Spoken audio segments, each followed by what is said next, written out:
avec des mamans entrepreneuses et je trouvais ça intéressant qu'elles nous donnent un petit peu leur avis sur, ou plutôt leurs petites astuces sur la gestion et l'équilibre de la vie familiale et en même temps de la vie d'entrepreneuse, puisqu'elles ont lancé leur blog, elles vivent de leur activité sur Internet. Et alors, on commence par qui? Allez. Est-ce que tu as quelques astuces pour faciliter un petit peu la vie entre ton travail d'entrepreneuse et ta vie de maman? Déjà, il y a une chose, c'est que c'est vrai que quand on est maman, je pense qu'on a un emploi du temps qui est vraiment super cadré.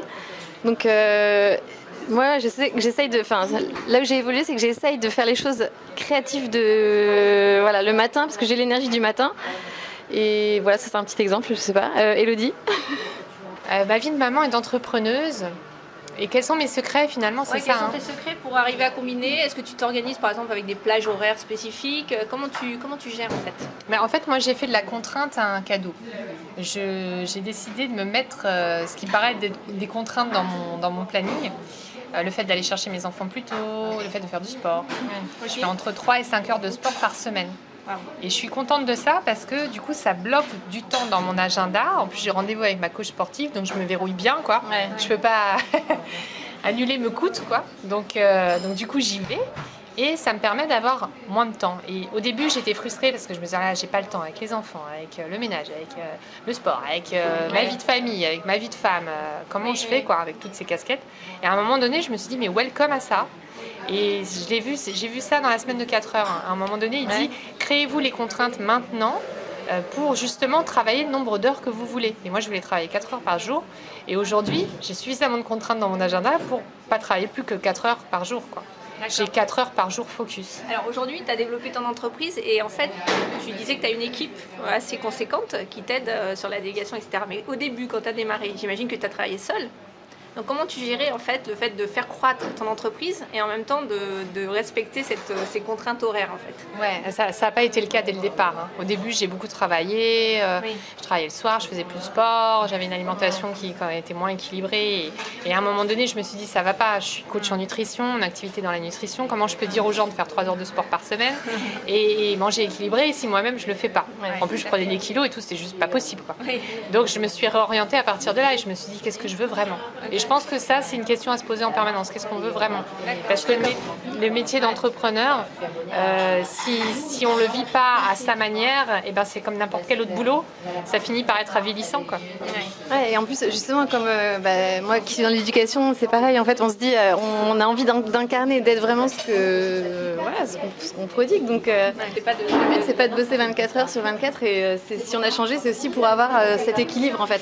Et est-ce que vous êtes fixé des objectifs de chiffre d'affaires et de nombre de clients que vous vouliez aider dans une durée de temps spécifique? Et comment vous allez gérer justement ça par rapport à... Parce qu'on peut dire, effectivement, si je consacre 4 heures à mon business par jour, par rapport à une autre personne qui pourrait consacrer 8 heures ou 10 heures, je vais avancer peut-être moins vite. Mais du coup, tu as quand même des résultats, par exemple, Élodie, qui sont assez conséquents aujourd'hui. En déléguant, alors c'est ça? Comment t'as fait? Est-ce que ça, c'est un secret pour passer un cap? Oui, alors la délégation, oui, mais la délégation reste un moyen. Je pense que la base, c'est d'avoir un objectif clair. Et moi, en effet, la délégation s'est accélérée chez moi à partir du moment où j'ai des objectifs plus clairs. Et je me suis fixée de doubler mon chiffre d'affaires chaque année. Donc j'ai des objectifs mensuels que je travaille chaque début de mois, où je me dis comment je vais sortir 20 000 euros par exemple de chiffre d'affaires ce mois-ci. Et le simple fait de marquer 20 000 et de me dire comment ces 20 000 là je pourrais les faire, avec quel webinaire, comment, et toujours dans un esprit d'aide, parce que je sais qu'entre femmes, parler d'argent, c'est un peu tabou, et quand on dit 20 000 euros, elle fait ça juste pour l'argent, quoi, ça n'a rien à voir. C'est plutôt, l'argent n'est qu'un moyen, mais en fait, ça me permet d'atteindre des objectifs et d'aider beaucoup plus de personnes. C'est ça dont il est question. Donc en fait, je vois ces euros comme des impacts sur les gens et plus de gens. Et j'établis ensuite des objectifs, des sous-objectifs pour arriver à ce chiffre final des 20 000 euros. Et ce dont je me suis rendu compte, c'est que pour être efficace en fait au travail, c'est qu'il faut vraiment essayer de se connecter à qu'est-ce qu'on veut. Parce que ce qui tue les femmes, je trouve, dans l'entrepreneuriat, c'est le flou. Et le flou amène la peur amène le flou, et tant Ouais. qu'on est dans le flou, il se passe rien. Donc la clarté en numéro 1. Clarté, et puis identifier ce qui fait peur et mettre en face quelque chose, un premier petit pas, quelque chose, tiens, comment je peux faire. Et moi, c'est comme ça que j'ai commencé à déléguer très vite. Et à partir du moment où j'ai commencé à déléguer, même si au début c'était pas efficace, ça me coûtait de l'argent, rapidement c'est devenu plus efficace parce que mon équipe me demandait, bon alors Elodie on fait quoi? Et moi j'ai besoin de ça à telle date. Donc en fait c'était mon équipe qui me coachait, qui me demandait des comptes quoi. Et c'est comme ça que mon équipe a grandi et que je travaille mieux aujourd'hui.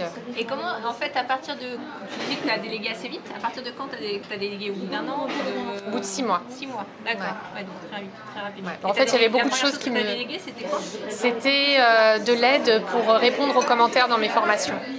Et c'était aussi de l'aide pour tous les aspects techniques. Quelqu'un qui s'inscrit à une formation, qui a perdu ses mots de passe, qui ne sait plus comment se connecter. Je passais un temps infini à répondre à ces gens alors que j'avais bien mieux à faire. Et que j'étais remplaçable complètement par rapport à ces tâches-là. Ok, bah, génial. Moi, ça m'inspire aussi. Donc si je récapitule, tu prends du temps pour ta famille et ton sport et ton bien-être. Donc tu crées un équilibre dans ton emploi du temps, première chose. Tu fixes des objectifs clairs. Tu fixes des montants de chiffre d'affaires que tu vas atteindre et tu les décortiques pour voir comment tu vas les atteindre chaque mois. Et tu as délégué assez rapidement au bout de 6 mois pour pouvoir monter en puissance sans rogner sur ton emploi du temps. C'est ça, et j'essaie de transformer les contraintes en opportunités. Plutôt que de me dire je manque d'eux, c'est plutôt une bonne nouvelle, j'ai moins de temps, donc comment je fais autrement? Je fais moins de réunions, j'essaie d'être plus par mail, je lis les échanges superficiels, je vais pas sur Facebook. Ou alors je vais sur Facebook que dans les toilettes. Quand je suis aux toilettes, je suis sur Facebook, ça dure 5 minutes et hop, après c'est fini. C'est marrant. Il y a plein de petits hacks comme ça pour limiter les mangeurs de temps. En fait. Mais rien n'est parfait. Hein. Je fais du mieux que je peux, mais j'ai aussi des journées où des fois ça dérape, où je travaille trop, où je travaille le soir. Ça m'arrive, c'est pas parfait. Mais ce qui est sympa, c'est qu'il y a un équilibre. Et la liberté, je trouve, et le temps, ça n'a pas de prix. Enfin, je sais pas ce que vous en pensez. C'est ce qu'on a de plus précieux. Ouais. Et ce qu'on a envie après, c'est effectivement de pouvoir en vivre et de monter en puissance. Donc là, c'est super. Ouais. Ok, bah merci. Et si vous avez aimé cette vidéo, un petit pouce pour nous dire et allez nous encourager à aller plus loin. Ouais, on mettra les liens sous la vidéo. À très vite.